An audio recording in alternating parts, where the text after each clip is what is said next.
Hello everyone, कैसे हैं आप। I hope you all are doing good. जैसा कि आपने थंबनेल से देखा होगा कि आज हम करने वाले हैं wedding guest makeup look. So let's get start. अगर आप मेरे चैनल पर नए हैं तो प्लीज़ सब्सक्राइब कर लें मेरा चैनल और वीडियो को एंड तक देखें। तो सबसे पहले हम करेंगे फेस क्लीन। तो क्लीन करने के लिए हम वेट वाइप का यूज़ कर सकते हैं। देन हम करेंगे मॉइस्चर टोनर। देन हम करेंगे मॉइस्चराइज़र। तो चलिए मैं आपको बताती हूँ टोनर और मॉइस्चराइज़र का काम क्या होता है। तो टोनर का काम होता है स्किन को हाइड्रेट रखना। जब हम टोनर अपनी स्किन पे लगाते हैं तो हमारे चेहरे पे बहुत छोटे छोटे पोर्स होती है, उन पोर्स को टाइट करना, उन्हें बंद करना। और इसकी एक अच्छी बात और है कि स्किन के पीएच लेवल को बैलेंस करने में भी हेल्प करता है, जिससे हमारी जो रूखी ड्राई स्किन होती है वो हाइड्रेटेड होने लगती है। टोनर के बाद जब हमारा नेक्स्ट स्टेप होता है मॉइस्चराइज़र, तो मॉइस्चराइज़र का भी अपना एक वर्क होता है। मॉइस्चराइज़र लगाने से हमारी बेजान स्किन जो होती है वो हाइड्रेटेड हो जाती है। हाइड्रेटेड मीन्स कि जो आपके स्किन में जब मॉइस्चराइज़र एब्जॉर्ब हो जाता है वो लॉन्ग टाइम के लिए आपके फेस को हेल्दी बना के रखता है। अब हम अपने सीटीएम को थोड़ा टाइम देते हैं और उसके बाद हम करते हैं अपनी आईब्रोज़। तो आईब्रोज़ की शेपिंग के लिए आप कोई सा भी अच्छा सा आईब्रो शेपिंग ब्रश ले सकते हैं और उससे आप अपनी आईब्रोज़ को फिल कर सकते हैं। तो आईब्रोज़ फिल करने के लिए मैं स्विस ब्यूटी का आईब्रो किट यूज़ कर रही हूँ। तो आप देखिए मैं आईब्रो को कैसे शेप दे रही हूँ। सबसे पहले मैंने ऊपर से स्टार्ट किया है। ऊपर से स्टार्ट आपको जब भी आईब्रोज़ करना है हमेशा ऊपर वाले एरिया से स्टार्ट करना है और आगे का जो पोर्शन है ना उसे पहले नहीं फिल करना है। सबसे पहले हम बीच से स्टार्ट करेंगे। बीच से स्टार्ट करते हुए आप उसको इनर कॉर्नर तक लेके जाएंगे। फिर उसके बाद आप धीरे धीरे जो आगे वाला पोर्शन है उस पर हल्का हल्का सा आगे की तरफ फिल करते हुए चलेंगे। तो आप देखो मैं कैसे फिल कर रही हूँ। ऊपर की साइड पे जो आगे वाला पोर्शन मैं उसको ऊपर की साइड कर रही हूँ और जो बैक का पोर्शन है मैं उसको पीछे की तरफ फिल कर रही हूँ। तो आप भी सेम टेक्निक यूज़ करेंगे। इससे क्या होगा कि जब भी आईब्रो हमारी ना नेचुरल दिखेगी। जब अगर हम आगे की तरफ बहुत ज़्यादा शैडो फिल कर देते हैं तो हमारी आईब्रो ऐसा लगता है फेक लग रही है। तो हमें आईब्रो फेक नहीं दिखानी है, हमें उसे नेचुरल दिखाना है। तो हमारी आईब्रो हो चुकी है फिल। अब उसके बाद हम करेंगे कंसीलिंग। कंसीलर यूज़ करने से हमारी आईब्रो जो होती है वो बहुत अच्छे से डिफ़ाइन हो जाती है और हम अपने आईलिड पे भी इसे पूरा लगाएंगे, जिससे जब हम आई मेकअप करेंगे तो कलर्स बहुत ही प्रोमिनेंट निकल के आएंगे। बहुत अच्छे से वो दिखेंगे कलर्स, आपको कहीं पे लाइन नहीं दिखेगी, एक आपको स्मूथ बेस दिखेगा। तो इसके लिए हम कंसीलर का यूज़ करते हैं। तो कंसीलर मैं लिड एरिया पे लगा रही हूँ। अभी मैं आईब्रोज़ के ऊपर भी लगाऊंगी, लेकिन आईब्रोज़ के ऊपर लगाने के बाद आप उसे वाइप कर दें ताकि हमारे आईब्रोज़ में एक जो डिफ़ाइन हो जाएगा, आईब्रो डिफ़ाइन हो जाएगी। अगर हम आप देखो कैसे डिफ़ाइन हो रही है कंसीलर लगाने के बाद। तो आपने भी ऐसा ही करना है कि आईब्रो जब बनाएं और उसका फिल करें उसके बाद आपने कंसीलर से उसको डिफ़ाइन कर देना है। तो एक साइड का मैंने कंसीलर लगा लिया है, सेम मैं दूसरी आईज़ पे भी कंसीलर लगा रही हूँ। तो कंसीलर लगाते वक्त बहुत जल्दीबाजी ना करें, क्योंकि अगर आपने पहले आईब्रो बना लिया है तो शेप कभी कभी ख़राब हो सकती है। तो इस चीज़ का ध्यान रखना है। तो आप हमेशा जैसे हमने आईब्रो की तो हमने आईब्रो स्टार्टिंग से नहीं की, लेकिन जब हम कंसीलर करेंगे तो हम स्टार्टिंग से करेंगे ताकि हमारी शेप अच्छे से डिफ़ाइन हो जाए। तो हमने आईज़ पे लगा लिया है और अब उसे हम करेंगे ब्लेंड। तो ब्लेंड करने के लिए आप छोटे ब्लेंडर भी आते हैं स्पेशली आइस के लिए, तो आप वो ले सकते हैं। या अगर आप कंफर्टेबल हैं बड़े ब्लेंडर में तो आप बड़ा ब्लेंडर भी ले सकते हैं। तो आप ऐसा करिए कंसीलर लगाने के बाद उसे तुरंत ब्लेंड कर दें, वरना क्या होता है अगर जब कंसीलर लगा दिया हमने तो वो ड्राई होने लगता है। जब ड्राई हो जाता है तो वो अच्छे से ब्लेंड नहीं होता है। तो इसलिए मैं ऐसा करती हूँ कि मैं कंसीलर लगाती जाती हूँ और उसे तुरंत ब्लेंड करती चली जाती हूँ। तो this is also a good habit कि आपने थोड़ा थोड़ा प्रोडक्ट लगाया और आप उसे ब्लेंड करते चले जा रहे हो। तो आप ये देखो जो मैंने छोटा ब्लेंडर लिया है वो आइस के हर कॉर्नर पे चला जा रहा है और अच्छे से वो ब्लेंड हो जा रहा है। अब मैंने उस ब्लेंडर से ऊपर का जो कंसीलर लगाया था उसे मैं वाइप कर दूँगी। इससे क्या होगा कि जो कंसीलर है वो ऊपर की तरफ वो बहुत ज़्यादा वाइट दिखेगा नहीं और हमारी आईब्रो में अब शेप आ चुकी है प्रॉपर। तो शेप देने के बाद अब हम करेंगे पाउडर करने का रीज़न क्या है कि हमने जो कंसीलर लगाया था वो जो ड्राई है वो सेमी ड्राई होता है, तो हमें उसे ड्राई करना है, लॉक करना है पाउडर के थ्रू। तो आप कोई भी ट्रांसलूसेंट पाउडर लेकर अपने आईज़ पे जहाँ भी कंसीलर लगाया है उसे आप लॉक कर सकते हैं। तो लॉक करने के बाद अब मैं थोड़ी वीडियो फास्ट फॉरवर्ड पे लगा दिया है मैंने, क्योंकि जो आई मेकअप का प्रोसेस है वो मैं आपको दिखा रही हूँ।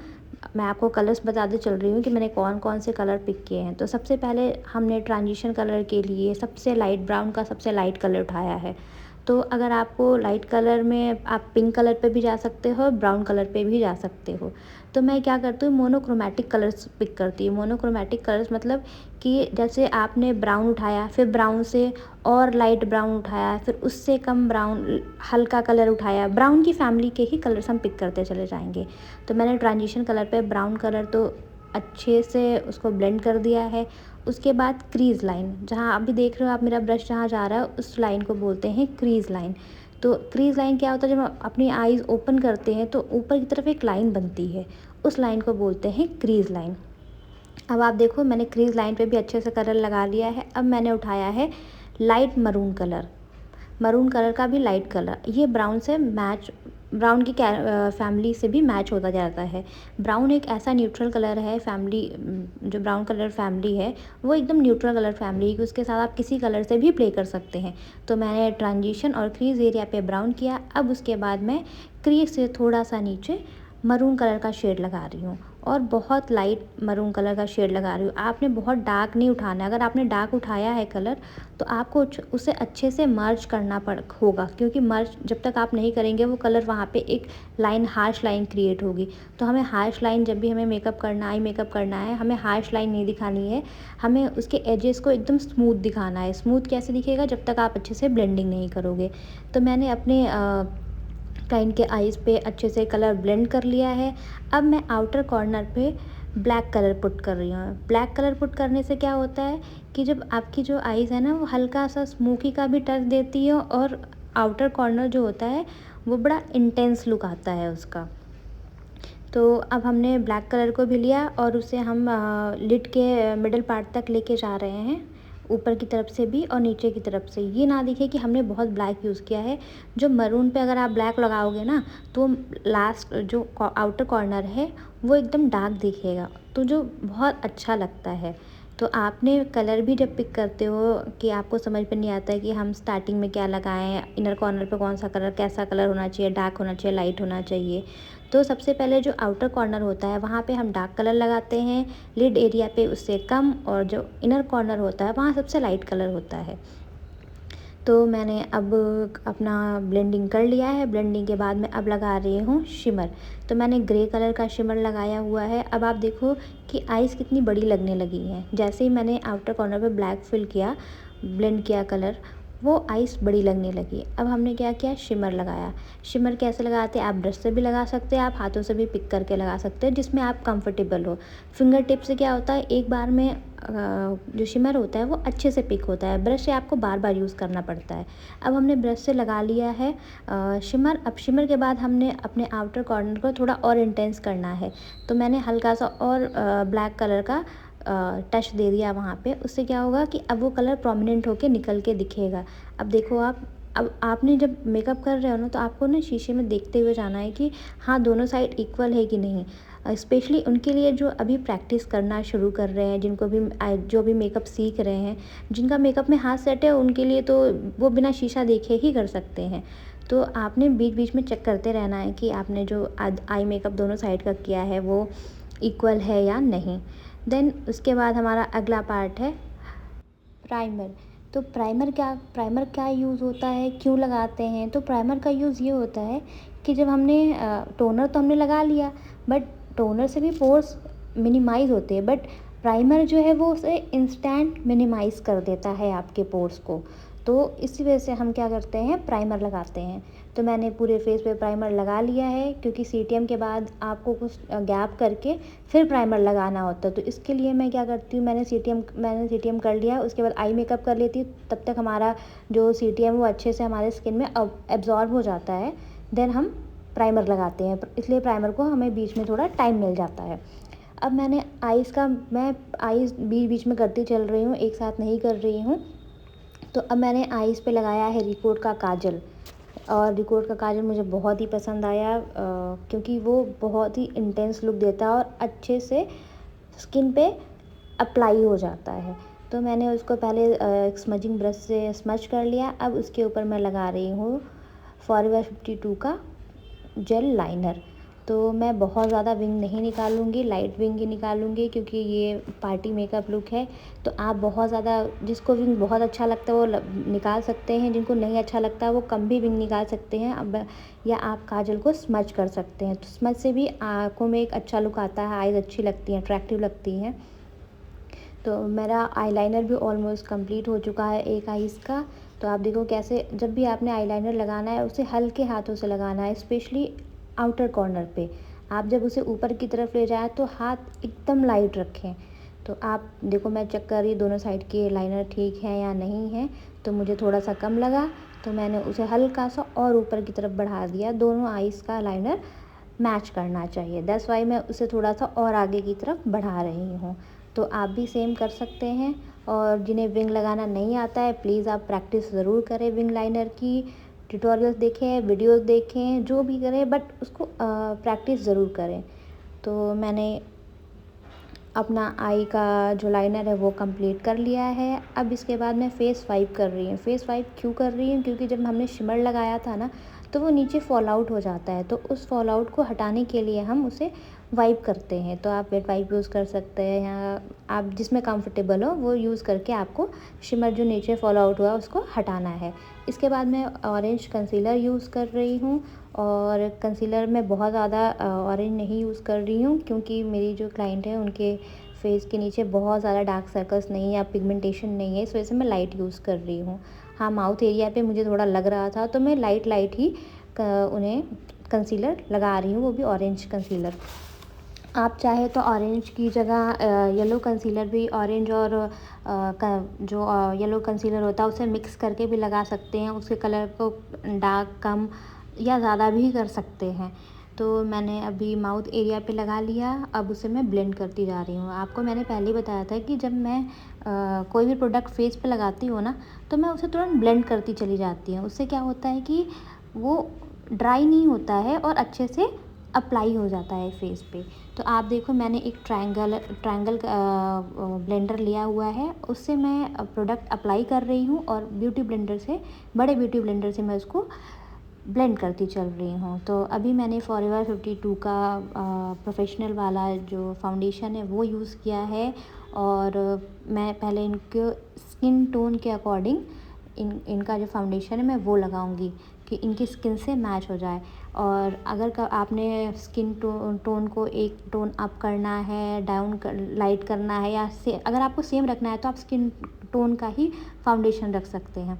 लेकिन आपको लाइट करना है तो आपने पहले स्किन टोन से मैच आपको एक फाउंडेशन की लेयर लगानी है, देन आप स्किन टोन को लाइट करेंगे।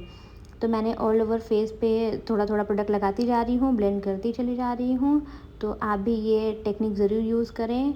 आप एक बार ट्राई करके देखना कि पहले आपने पूरे फेस पे प्रोडक्ट लगा लिया है, फाउंडेशन लगा लिया है, और फिर आप ब्लेंड करते हैं तो कैसा रिज़ल्ट आता है, और थोड़ा थोड़ा प्रोडक्ट लगा के फिर उसको ब्लेंड करते हैं तो कैसा रिज़ल्ट आता है। मैं डेफ़िनेटली कहूँगी कि जो थोड़ा थोड़ा प्रोडक्ट लगा के हम उसे ब्लेंड करते हैं उसमें ज़्यादा बेटर रिज़ल्ट आता है। और हमें क्या होता है कि जब ज़्यादा हमने एक ही बार में प्रोडक्ट लगा दिया होता है ना, तो हमें बाद में हम ब्लेंड करते करते ना प्रोडक्ट ड्रैग करने लगते हैं, तो इससे हमारा नीचे का बेस हट जाता है।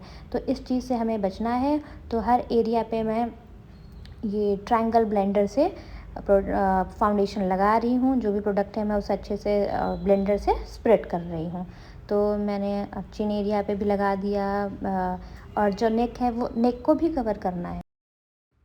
अब हम करेंगे फेस हाइलाइटिंग। तो फेस हाइलाइटिंग के लिए मैंने क्या किया है, तो जो मैंने फाउंडेशन लिया था, अब मैं अपने क्लाइंट का जो कलर है वो एक टोन अप कर रही हूँ।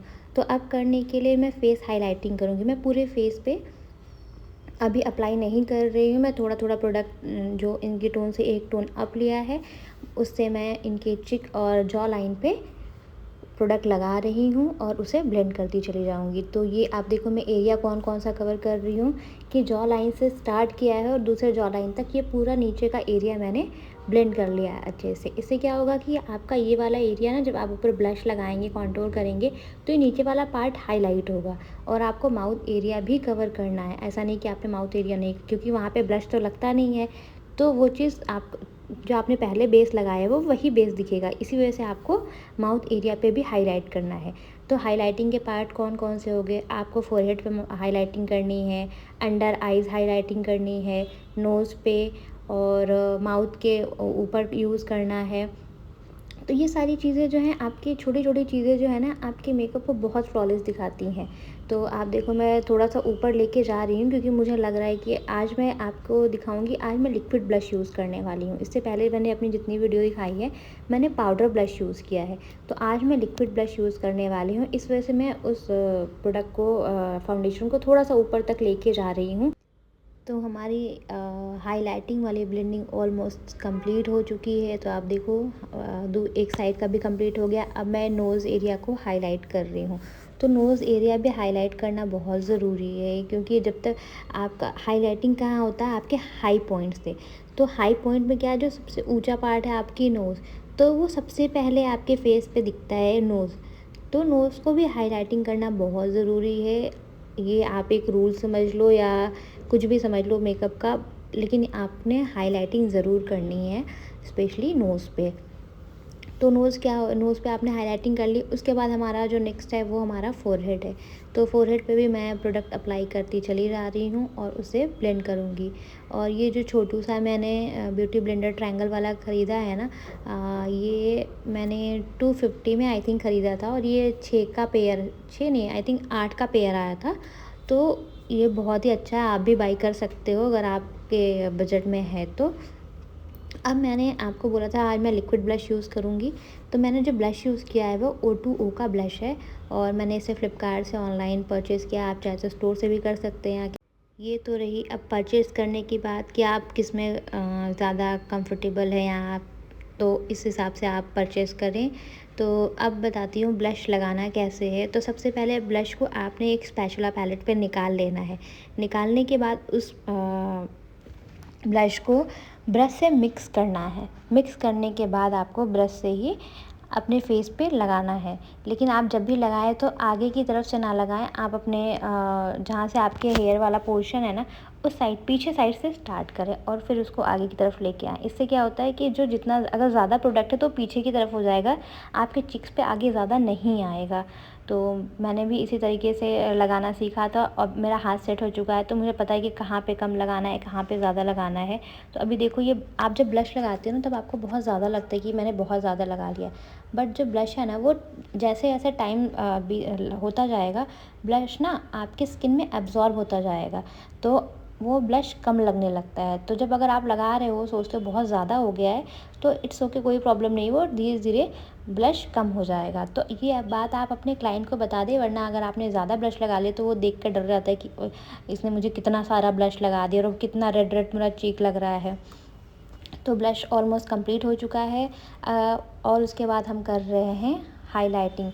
तो मैंने हाइलाइटिंग के लिए फॉरएवर 52 का डेजर्ट का पैलेट यूज़ किया है, और मैं सिल्वर कलर यूज़ कर रही हूँ। जिनका भी कलर फेयर होता है ना, आप उन पर सिल्वर कलर यूज़ करोगे ना तो बहुत अच्छा इफ़ेक्ट आएगा। तो आज मैं आपको दिखाऊंगी कि हाइलाइटिंग जब हम हाइलाइटर यूज़ करते हैं तो उसमें कितना टाइम लगता है। खैर मुझे तो टाइम लगा, क्योंकि हाइलाइटर ब्लेंड करना बहुत ही ज़रूरी है।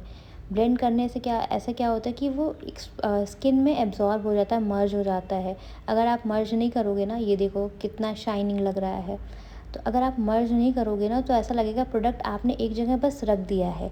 तो आपको प्रोडक्ट रखना नहीं है। आप जो हाइलाइटिंग वाले ब्रश होते हैं, वो ब्रश भी यूज़ कर सकते हैं। आई मेकअप में जो भी ब्रश, आप जिस ब्रश से कंफर्टेबल है, तो मैं दोनों ब्रश का यूज़ करती हूँ। पहले मैं हाइलाइटर ब्रश से हाइलाइटिंग लगाती हूँ, और उसके बाद मैं उसे ब्रश से हमेशा हल्का सा मर्ज करती चलती हूँ। तो आप देखो मैं पहले ऊपर की तरफ लगा रही हूँ और जहाँ मैंने अपना ब्लश लगाया उस साइड पे भी मैं उसको नीचे की तरफ भी मर्ज कर रही हूँ। तो इससे क्या होगा कि बहुत ज़्यादा जो आपने वो ब्लश लगाया है ना, वो बहुत हाईलाइट नहीं होगा, वो आपके हाइलाइटर और ब्लश दोनों मिक्स हो जाएंगे और बहुत अच्छा लगता है। तो जिनका अगर फेस बहुत शार्प है तो आपको उन्हें कॉन्टूर करने की ज़रूरत नहीं है, तो मैंने कॉन्टूरिंग स्किप कर दिया है। आप देखो ब्लश से ही कितना अच्छा ऐसा लग रहा है कि एक कॉन्टूर लाइन क्रिएट हो रही है, तो बहुत अच्छा लग रहा है। और उसके बाद आप देखो मैं कितना उसे मर्ज कर रही हूँ। मर्ज करना बहुत ज़रूरी है, आप ये बात ध्यान रखना, क्योंकि मेकअप का हर एक स्टेप बहुत इम्पोर्टेंट होता है। कि अगर आप यही छोटी-छोटी चीज़ें हैं जो आपके मेकअप को बहुत फ्लॉलेस बनाती है। आपने बस जल्दी-जल्दी में अगर ब्लश लगा दिया, हाइलाइटिंग कर दी, तो वो अच्छा नहीं दिखेगा जब तक आप उस अच्छे से पूरे फेस पे मर्ज नहीं करोगे। अभी भी देखो ऐसा लग रहा है कि मैंने भी जो लगाया है प्रोडक्ट, वो ऐसा लग रहा है मैंने बस वहाँ पे पुट किया है, तो ऐसा नहीं करना। अब मैं उसे दूसरे आई मेकअप वाले ब्रश से, जिससे मैंने पाउडर लॉक किया था ना, मैं उससे अब उसे हल्के-हल्के राउंड शेप में आगे और पीछे की तरफ दोनों तरफ मैं उसे ब्लेंड कर रही हूँ। तो मैं उसे हल्का सा अपने टेम्पल की तरफ भी लेके जा रही हूँ। टेम्पल क्या होता है, जो आपका हेड का पोर्शन जो जहाँ पे आईब्रो एंड होती है, वो होता है आपका टेम्पल एरिया। तो मैं वहाँ पे भी लगा रही हूँ। तो ऑलमोस्ट वो वाला पार्ट कंप्लीट हो गया। तो अब मैं चिन एरिया पे भी लगा रही हूँ और पहले मैं हाइलाइटिंग ब्रश से लगा रही हूँ, फिर उसे मैं आई मेकअप वाले ब्रश से ब्लेंड कर रही हूँ। अगर आप हाइलाइटिंग वाले, मैं आपको ये सारी चीज़ें दिखा रही हूँ कि अगर आप इससे नहीं कर पा रहे हो तो आप दूसरा ब्रश भी यूज़ कर सकते हो। तो अब हम करेंगे नोज़ हाइलाइटिंग। तो नोज़ हाइलाइटिंग के लिए मैंने छोटा ब्रश यूज़ किया है, मैंने फ़ैन ब्रश यूज़ नहीं किया है।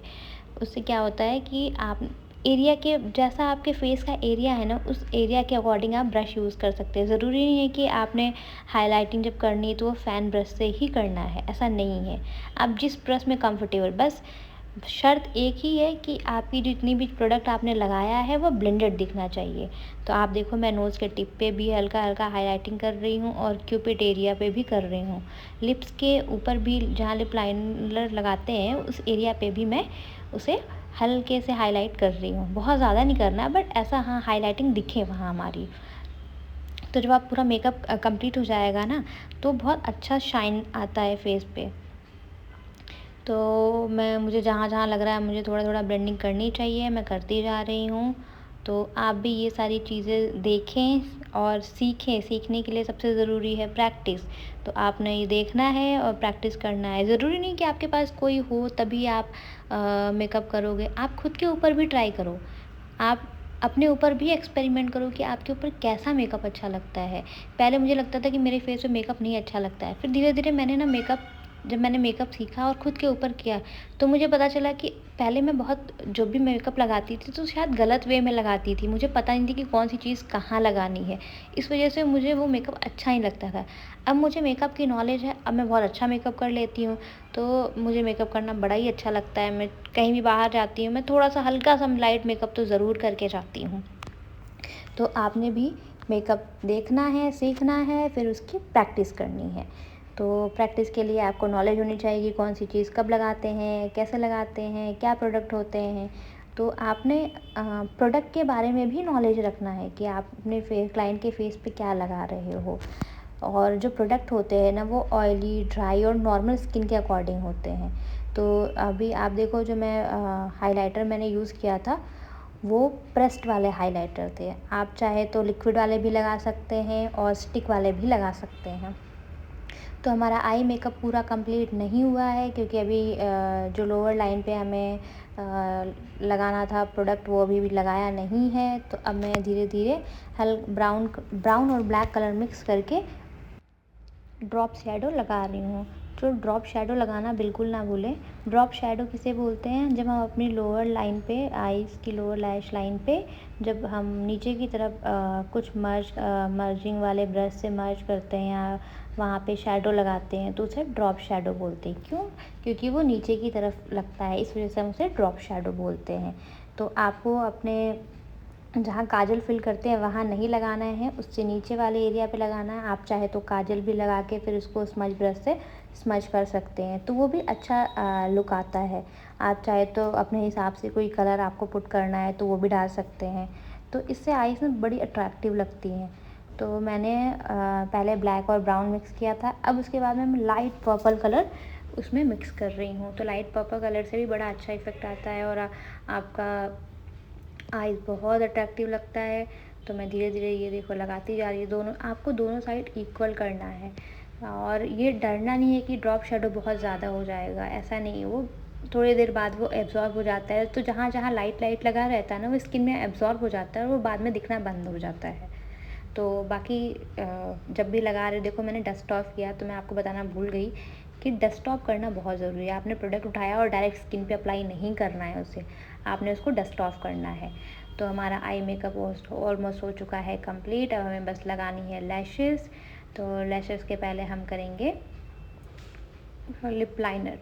तो लिप लाइनर के लिए मैंने स्विस ब्यूटी का लिप लाइनर का एक सेट लिया था पूरा, वो भी ऑनलाइन आपको मिल जाएगा, तो आप वहाँ से जाके बाई कर सकते हो।